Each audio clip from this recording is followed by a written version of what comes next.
Matthew 6, verse 10 reads, "Your kingdom come, your will be done on earth as it is in heaven." It is unfortunately true that uncounted millions are repeating the words of the Lord's Prayer without a thought and without the faintest notion of what God's will is. They continue to say that they are willing to submit to do His will, just like the host of angels in the heavens. Psalm 103, verse 20 to 21 testify how the angels submit to His will. Verse 20, "Bless the Lord, you His angels, who excel in strength, who do His will, heeding the voice of His word." Verse 21, "Bless the Lord, all you hosts, you ministers of His, who do His pleasure."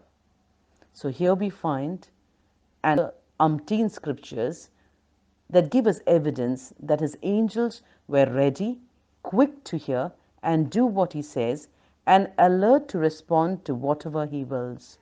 But man, created in God's own image, breathed into his nostrils the very life of the Creator, repeat the words of this prayer without any intention of seeing the Lord's will to be done.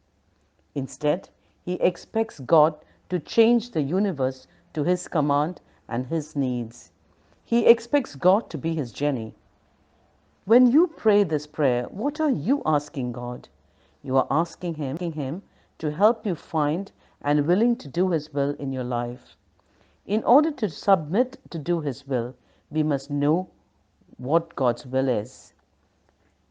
Paul in Colossians 1, 9 to 10 says, "We have not ceased praying for you and asking that you may be filled with the knowledge of God's will in all spiritual wisdom and understanding, so that you may lead lives worthy of the Lord, fully pleasing to Him as you bear fruit in every good work and as you grow in the knowledge of God."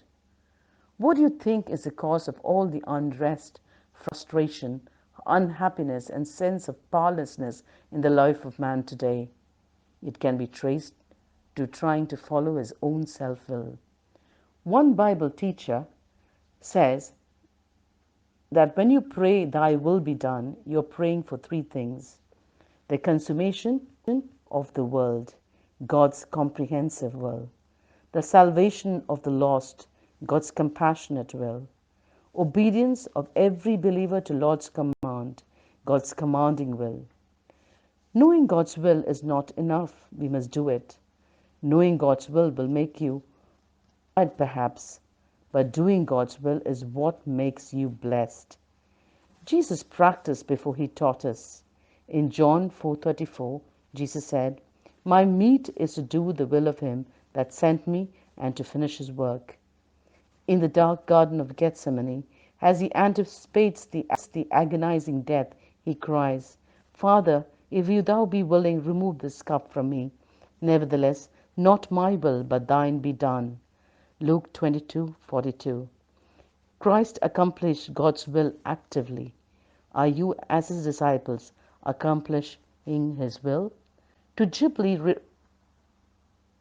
recite the Lord's Prayer does nothing, but to pray it sincerely has profound implications. Are you willing? Be blessed.